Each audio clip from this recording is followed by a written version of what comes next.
What's going on, everybody? Harrison Graham here. We got a full mailbag episode coming up here, so stick with us. But wanted to hop on the mic for a couple minutes and just update you guys on the Bears' potential playoff opponents. So the Seahawks just beat the 49ers 13-3 on Saturday night. So Seattle has earned the number one overall seed. Quick thoughts on that.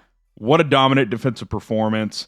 That is going to be a tough place to win in the playoffs. If the defense is playing like that and Sam Darnold is just solid, just takes care of the ball, going on the road and beating Seattle against that defense is going to be very, very difficult. So they are the number one overall seed in the NFC. They will have a first-round bye. So San Francisco now is the 5 for now. If the Rams beat the Cardinals tomorrow, which we all expect to do, the Cardinals are tanking anyway, then the Rams would jump up to the 5 and the 49ers would be the 6.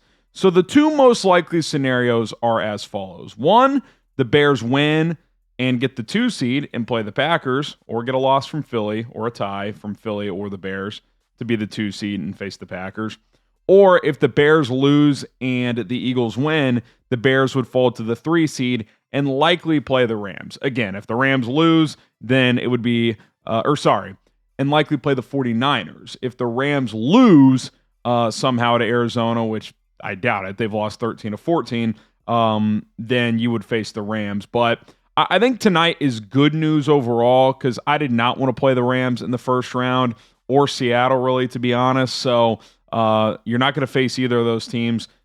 Green Bay still most likely, San Francisco second most likely, and I think getting San Francisco at home, if that's the route it ends up being, which again, you'd have to lose and the Eagles would have to win, you'd feel much better about that scenario. And also, let's say the Bears get the 2 seed and play the Packers. Well, if they can take care of San Francisco, now they will face most likely either Philadelphia if they beat San Francisco or the winner of the Rams and the NFC South winner, which that is yet to be determined since the Bucs beat the Panthers. So we'll see what happens tomorrow. If Atlanta wins, the Panthers win the division. If New Orleans wins, the Bucs win the NFC South. So we'll keep an eye on that. But as far as the Bears go, most likely scenario, 2-7 game against the Packers. Second most likely scenario, 3-6 game against the 49ers. Third most likely scenario, 3-6 game against the Rams. So there you have it. Shout out to my guy Colin. Congrats on his Seahawks for getting the number one overall seed. Make sure you guys hit that subscribe button and stay tuned. We've got a full mailbag episode coming up. Bear down.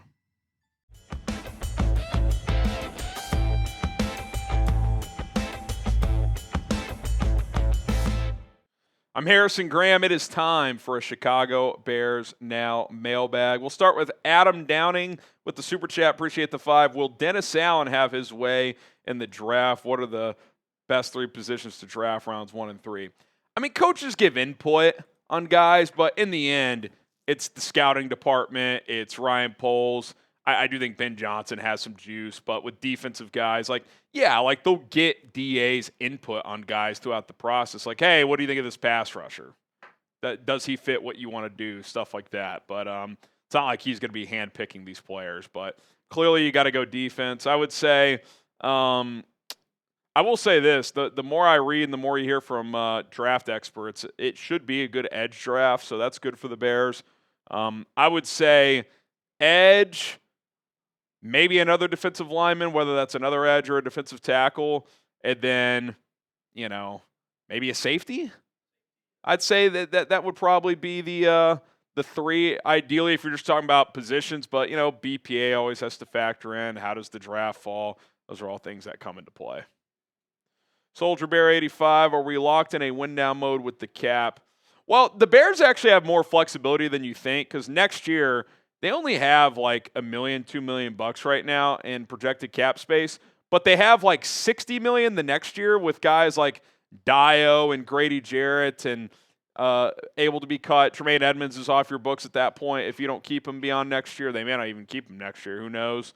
So what that means is they could restructure some money to free up more this offseason because they have extra money available for 2 years from now. So I think they're more flexible than you think, but when you become win now, when you win, right? And you have young ascending talent, which is what the Bears have. So I would say they're in win now mode for that reason, not necessarily because of their cap situation. All right, predict the score. Bears Lions. It's the regular season finale at Soldier Field. Bears 6-1 at home this year, 5-4 on the road. Which that's kind of how you draw it up, right? The goal is 500 or better on the road. Take care of home field, and you're a playoff team. Bears have done that. Hopefully, they can finish 7-1 at home. But if you have a score prediction, let us know what it is. Alex Ammerling, my short list of guys I'd like to look at. Uiagalelei, he had a good game earlier. He popped a lot. A lot of good D linemen in that game. David Bailey was awesome. Amari Washington, T.J. Parker, Kristen Miller, and Caden McDonald. Yeah, I'm excited to watch Kristen Miller tonight. Or if you're watching this live on Thursday, Georgia game Thursday night, obviously. But yeah, I think those are all guys that the Bears will be scouting pretty hard. Okay, Matt Leahy, what would it take for this team to make it to the Super Bowl this year? It would take 3 wins in the playoffs. Kidding. That's my sarcastic response. Literally, you have to win 3 times, then you get to the Super Bowl. But I think the defense has to play better. If the defense can be average and the offense can be excellent, I think that you have a chance. And the reason I think that is I don't think there's a dominant team. I think every team's flawed. I think the Bears have flaws, but I think all teams have flaws. If Caleb's playing well and they're able to run the ball and the defense can just be average and make timely plays with the takeaways and third down stops, I think they got a shot. If they can't get off the field on third down, if the takeaways start to disappear, it's going to be tough because, if you're consistently in shootouts, that's a tough spot to be. Regardless, this year's been a hell of a season for the Bears. They are NFC North champs, and we got gear for you. Chatsports.com/Bears North. We got the T-shirts in 2 styles, the navy, the orange. We also got the hoodies, which you could argue is the cleanest look as well. All under the same umbrella at that link. You can click and choose which item, what size you want, all that stuff. Chatsports.com/Bears North. Get your Bears Took the North gear today and support the program. We would greatly appreciate it. All right, Renero Roberts, do you think Ben Johnson lets Caleb get 270, or do you think they try to establish the run? Well, Ben said that it's I can't remember which adjective he used, but it's a secondary goal. If it happens, great. Yeah, he said tertiary, so there you go. It's not even a secondary goal. So I think they're all on the same page. They want to win. They want the 2 seed. They will do what it takes to get the 2 seed. If throwing the ball a lot and having success doing so leads to that, and you happen to hit 4,000, great, but I don't think they're necessarily going to hunt it. They're going to call the game how they need to win this football game. And look, if you get to the 4th quarter and you're 50 yards away or something with 5-6 minutes left and the game is under control, then yeah, you could try to chase it a little. Almost like, remember last year with the Bucs and Mike Evans, he was like 10 yards away with like a minute left and the game was in hand, and so they threw him like a quick slant and he got it or whatever. Like, if an opportunity like that presents itself and the game's under control, then yeah, go chase the 4,000. But you call the game how you need to not only win this game, but to keep your rhythm going into the postseason. Do I'm sure that's incorrect somehow, but I tried. What needs to change in coverage before Lions and in the off season? What do you mean in coverage? Like in the secondary? I think they just have to play better, right? Like Nashawn Wright has played better than he did the other night. He's going to have to play better. I didn't think Kevin Byard had his best game. I do think Jalen is getting better each week, but clearly they've been slow playing him. So, do you get Tyreek Stevenson on the field more for Nashawn Wright?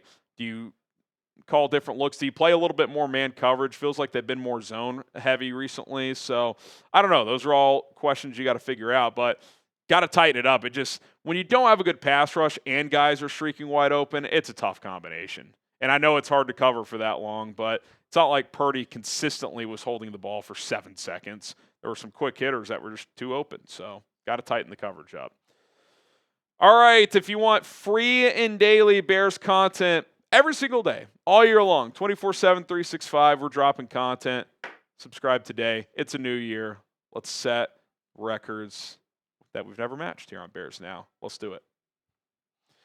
All right, in peril, Bears have third best TD drive percentage against current playoff teams behind the Rams and Pats. That's a good stat. I'd love to face Seattle in the second round. Cullen would be a mess. Yeah, I mean, we're glad that Bears Seahawks is dead for the first round, but we absolutely want it at some point because the stream would be hectic. So, yeah, I wouldn't mind second round or NFC Championship game. We'll see if it happens. Be fun. Ryan Hamlin, first, third DJ for Crosby or first, second Dio for Crosby? I mean, I'd rather do the Dio one, but I mean, are they taking Dio over DJ to move up one round? I mean, I guess they might, but he tore his Achilles, so I doubt it.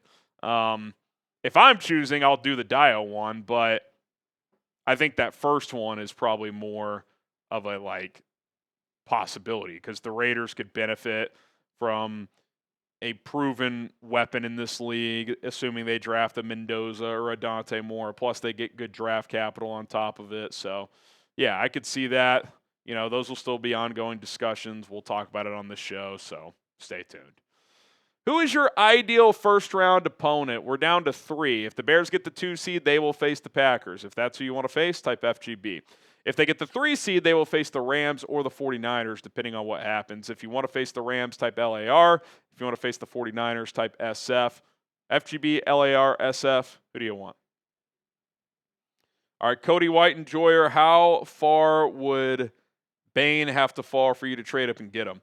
By the way, Colin, ever since the draft community was like, he's going to slip, his arms are short, he's just dominated the last 2 games. Unblockable. So I don't know if that's going to be some kind of deal breaker for the Bears, but all I know is that dude is bendy as hell. He has an arsenal of pass rush moves.